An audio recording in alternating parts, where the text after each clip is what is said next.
Akro şiir. Yazan Yunus Temirkaya.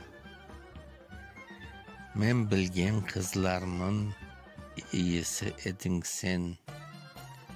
Hakkında aytılgan sözlerim ispatım. Hayalim, oyumnun perisi edin sen.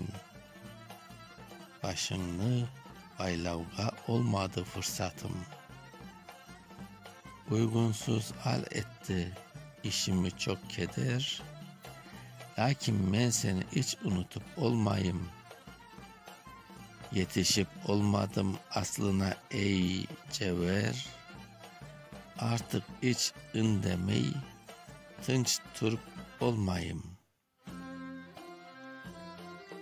Han bike değil de adi bir insansın.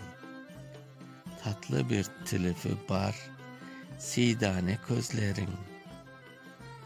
Yetimler, ekimler, erkimler inansın. Benim için doğrudur bu aytkan sözlerim. Onganlık başımın üstüne konurak.